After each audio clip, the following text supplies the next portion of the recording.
தமிழன் எதையோ எங்கெங்கயோ தேடுவான். இவன் புரட்சிங்கிறத வரலாற்றின் பக்கங்களை நிறைத்திருக்கிற வார்த்தை என்று நினைப்பான். அது ஒவ்வொரு மனிதனும் தன் தினந்தோறும் தன் கைகளால் நிகழ்த்தக்கூடிய நிஜம் என்பதை இவன் மறந்து விடுவான். புரட்சி என்பது என்ன? தந்தை பெரியாரிடத்திலே கேட்கிறார்கள், புரட்சி என்றால் என்ன? புரட்சி என்பது என்ன? வெறுங்காலோடு நடந்த நாம் செருப்பு போட்டு நடக்கிறோம் புரட்சி. அப்படி என்றால் செருப்பு போட்டு நடக்கிற செயல், செருப்பு போட்டு நடக்கிற செயல் புரட்சி என்றால் அந்த செருப்பை செய்து தந்தவன் புரட்சியாளன் தான் இருக்கிறது. கரடுமுரடான பாதைகளில் நடந்து கொண்டு திரிந்தோம்.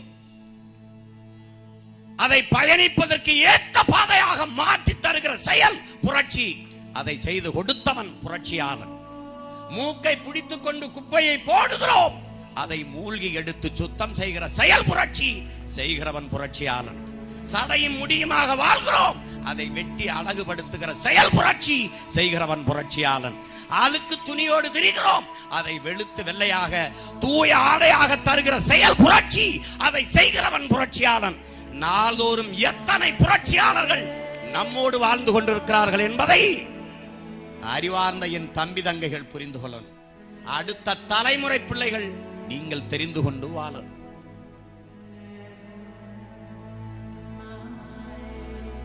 பகத்சிங் சொல்றான், புரட்சினா அது ரத்தம் சிந்துகிற மோதலாத்தான் இருக்கணுங்கிற அவசியம் இல்ல. இங்கே தனி நபர்கள் வஞ்சம் தீர்த்துக் கொள்ள புரட்சியில் வாய்ப்பில்லை. இது துப்பாக்கிகள் தோட்டாக்களின் மீதான வழிபாடு அல்ல புரட்சி.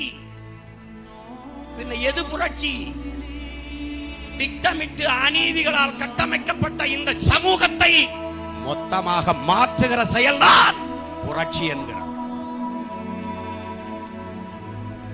அப்படி திட்டமிட்டு அநீதிகளால் கட்டமைக்கப்பட்ட சமூகத்தில் வாழ்ந்து கொண்டிருக்கிற பிள்ளைகள் நாம் என்பதை நீ புரிந்து கொள்ளணும்.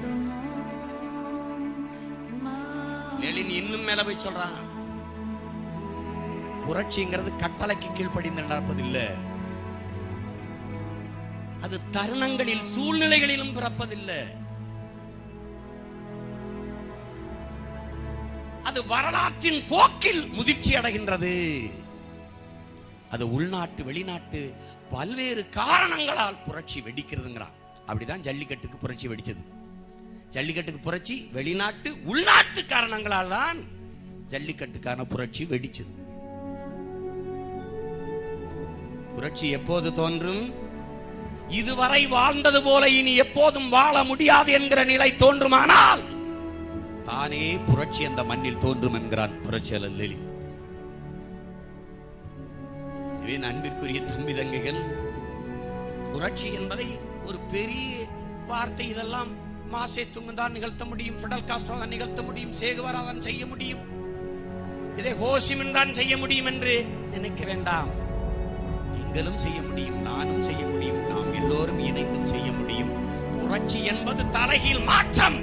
மாற்றம் என்பது மானுட தத்துவம் மாறாது என்ற சொல்லை தவிர மற்றவை அனைத்தும் மாறிவிடும், மாறும்.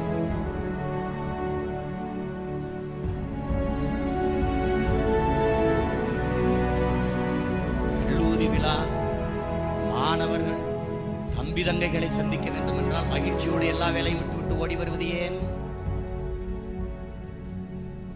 புரட்சியாளர் மாசேத்தும் சொல்றான், சீன பெருந்தேசத்தின் புரட்சியை முன்னெடுத்த பெருமகன், எனக்கு எழுதாத வெள்ளைத்தாள்களை தாருங்கள் என்று சொல்றான்.